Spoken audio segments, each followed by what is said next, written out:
बात कर रहे हैं कि किस तरह से योगी मॉडल वो बंगाल में भी ला रहे हैं। बुलडोजर भी पहुंच गया भाई वहाँ पे, काफी पहुंच गया। और बुलडोजर का तो हम लोगों ने चुनाव में भी के समय आपके साथ भी डिस्कशन में ये बहुत जरूरी था। हाँ।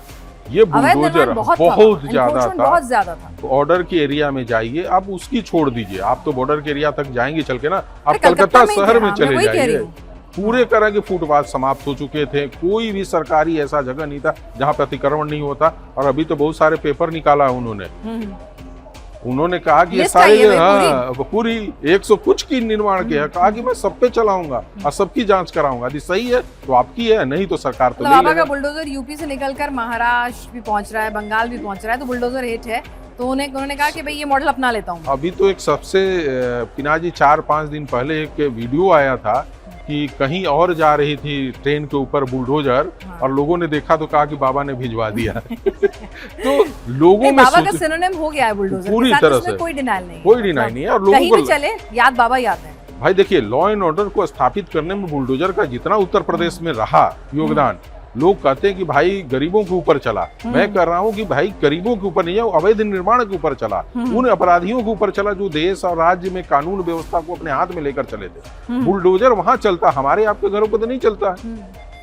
तो बुलडोजर की जो कहिए कि आलोचक हैं उनको बताना चाहिए कि भाई किसी ने अवैध निर्माण किया है, उसके यहाँ बुलडोजर क्यों नहीं गलत को गलत करके कार्रवाई तो होनी चाहिए ना। बेचारा जो सही करके अपने मकान को ना बढ़ाता है ना आगे जमीन दबाता है, वो छोटे मकान में रह रहा है, तो आप उसका सम्मान कीजिए, पर उस वक्त गलत के प्रति सिंपैथी रखने के। बहरहाल सर वो कह रहे हैं कि जितने भी अल्पसंख्यक विकास फंड की मॉनिटरिंग होगी, गैर कानूनी तरीके से चलने वाले मदरसों पर एक्शन होगा, और ममता सरकार में बने कास्ट सर्टिफिकेट की भी वो जांच करने के लिए बात कर रहे हैं। तो यानी कि जिस तरह से हमने देखा था योगी जब आए उत्तर प्रदेश में, मदरसों पर ठीक ठाक नकेल कसी थी, और वही काम अब शुभेंदु भी करेंगे। हाँ, इसलिए करेंगे ना। देखिए, आज के डेट में मदरसा जो था शिक्षा के लिए था, लेकिन वहाँ पे शिक्षा कम, पेन की जगह कट्टे ज्यादा सिखाने लगे लोग, धर्म से लोग अपराध की तरफ बढ़ाना शुरू किया। तो और उत्तर प्रदेश में यही योगी आदित्यनाथ भी महसूस किए थे कि भाई ये धार्मिक स्थान है, ये शिक्षा का स्थान है, तो यहाँ पे हम जो भी बच्चे पढ़ेंगे उनको हम शिक्षित करा कर भेजेंगे। जो प्रॉपर वे में, माने सारे रूल के हिसाब से मदरसे चल रहे हैं, तो उत्तर प्रदेश में भी चल रहे हैं, आज भी चल रहे हैं, आज भी चल रहे हैं। योगी जी की दोबारा सरकार है। और वही नहीं, अब तो वहाँ इंग्लिश की भी पढ़ाई होने लगी। पहले मदरसों में इसकी पढ़ाई नहीं होती थी, तो भाई वो तो करें कि आप तरीके से पढ़ाइए ना। सभी मदरसों में वंदे मातरम अनिवार्य भी कर दिया ना इन्होंने। तो अब तो करना पड़ेगा ना, सरकार कर दिया तो करेंगे। तो ये कंट्रोवर्सी नहीं आएगी? आएगी, देखेंगे। शुभेंदु इसी के लिए तैयार बैठे हुए हैं ना कि आप तो चलो समस्या गिनाओ, मैं उसका समाधान करूंगा। ठीक है। एक और काम जो यहाँ पर आप देखेंगे कि आप पैरेलल ड्रॉज, अगर हम अभी, हालांकि बहुत जल्दबाजी होगी, अभी 12 दिन ही हुए हैं, लेकिन मोटिवेशनल कह लीजिए, इंस्पिरेशन कह लीजिए, जो उस मॉडल से उठा रहे हैं, आप देखिए कि यहाँ पर घुसपैठियों को लेकर योगी जी ने बहुत सख्त बयान दिया था कि डिटेंशन सेंटर बनेंगे, सब भेजे जाएंगे। शुभेंदु भी उसी बयान, मतलब अमित शाह जी के बयान को कि डिटेक्ट, डिलीट, डिपोर्ट किया जाएगा, उन्होंने कह दिया है, बीएसएफ को सौंप दिया जाएगा, सीधा सीधा उन्होंने अपने बयान में बता दिया। हाँ, एक और इसलिए बताया, उनका था कि यदि हम बांग्लादेशी को यहीं पे कोई भी जगह देकर यदि हम उनको रोकते हैं तो ये मेरे लिए ज्यादा आफत होंगे। इससे बढ़िया बीएसएफ को दो, और बीएसएफ करके भैया बांग्लादेशी अपना जले जाओ।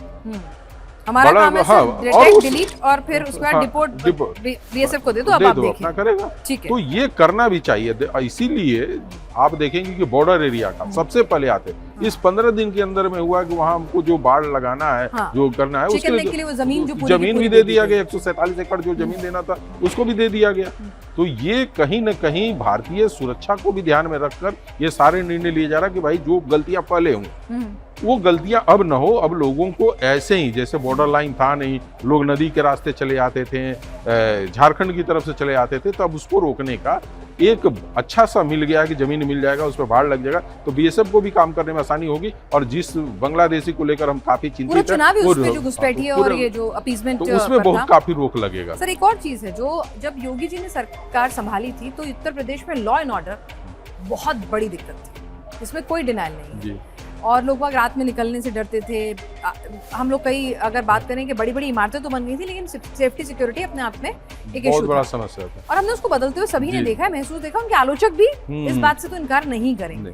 शुभेंदु के पास भी वही चुनौती है, और अब उसी अंदाज में वो यहाँ पर देखिए कि लॉ एंड ऑर्डर पर किसी प्रकार का समझौता करने के लिए नहीं तैयार है। उन्होंने सबसे पहले आते हुए उन बहू बेटियों के लिए कहा कि आप खुलकर बाहर जाओ, सुरक्षा देना मेरा काम है। और अपने सारे अधिकारियों को निर्देश दिया कि किसी तरह का आपराधिक मामले हमें नहीं चाहिए।